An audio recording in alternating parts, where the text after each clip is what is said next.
ত্রিপুরায় নতুন মন্ত্রিসভার ঘোষণা হতে চলেছে এবং স্বাভাবিকভাবেই মন্ত্রিসভা থেকে কেউ বাদ পড়তে পারেন কিনা নাকি নতুন মুখের দিকেই বেশি বেশি ভাবনা চিন্তা করা হচ্ছে নাকি নতুন মন্ত্রিসভা ঘোষণার ঠিক আগে কার কার নাম উঠে আসতে পারে এই সমস্ত বিষয় নিয়ে কিন্তু একটা জল্পনা চলছে। আর বিস্তারিত কথা বলবে এই বিষয় নিয়ে আমাদের সঙ্গে রয়েছেন আমাদের প্রতিনিধি আবির ঘোষাল।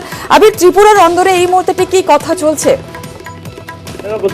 হচ্ছে যে বিপ্লব দেবের প্রতি যে আস্থা ছিল না সেটা বুঝিয়ে দেওয়া হয়েছে, সে কারণে বিপ্লব দেবকে মুখ্যমন্ত্রী পদ থেকে সরানো হয়েছে। নয়া মন্ত্রিসভা আজকে যেটা মানিক শাহ তিনি যেটা তৈরি করতে চলেছেন, সূত্রের খবর সেখানে কার্যত পুরনো মুখেদের উপরই ভরসা রয়েছে।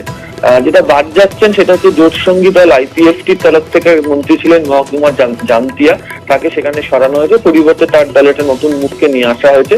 বিজেপিরও একটি নতুন মুখকে সংযোজন করা হয়েছে। তবে যেটা সবচেয়ে বেশি আশ্চর্যজনক সেটা হচ্ছে যিনি সবচেয়ে বেশি বিরোধিতা করেছিলেন রাজ্য সভাপতি থাকাকালীনও মানিক শাহ যিনি বিরোধিতা করতেন, মুখ্যমন্ত্রী হওয়ার পরে যিনি বিরোধিতা করছিলেন সেই রামপ্রসাদ পাল, সেই রামপ্রসাদ পালের নাম থাকছে হচ্ছে এই মন্ত্রিসভাতে।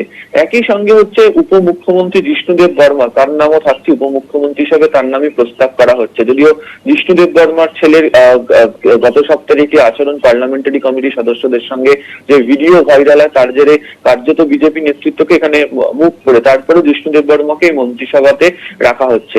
এবং সবচেয়ে নজরে যেটা ছিল, গতকাল যখন রাজভবনের দরবার দলের শপথ গ্রহণ অনুষ্ঠান চলছিল মুখ্যমন্ত্রী, ঠিক শপথ গ্রহণ অনুষ্ঠান পর্ব সম্পন্ন হওয়ার পরই সেখানে জিষ্ণুদেব বর্মা এবং রামপ্রসাদ পাল আসেন। পরবর্তী সময় তারা বৈঠকেও যোগ দিয়েছিলেন। তবে এই দুজনকে মন্ত্রিসভাতে নিয়ে আসা এবং জিষ্ণুদেব বর্মাকে পুরনো পদেই রাখার কারণ বলে যেটা মনে করা হচ্ছে সেটা হচ্ছে যে পুরনো মুখকে নিয়ে মানিক শাহ চলতে চান, এবং যে কারণে বিজেপি বারবার বলছিল যে দলীয় দ্বন্দ্ব অন্তর্দ্বন্দ্ব মিটিয়ে তারা কাজ করতে চাইছেন। ফলে নতুন করে কাউকে বাদ দিয়ে বা সংযোজন করে সেই দ্বন্দ্ব টিকিয়ে রাখতে মানিক শাহ চাইছেন না, এবং সে কারণেই হয়তো এই পুরনো দুই মুখকেই মন্ত্রিসভাতে নিয়ে আসা হচ্ছে। আজকে 10টা নাগাদ নতুন মন্ত্রিসভা ঘোষিত হওয়ার কথা রয়েছে এবং তারপরে একটি বৈঠকও ডাকা হয়েছে।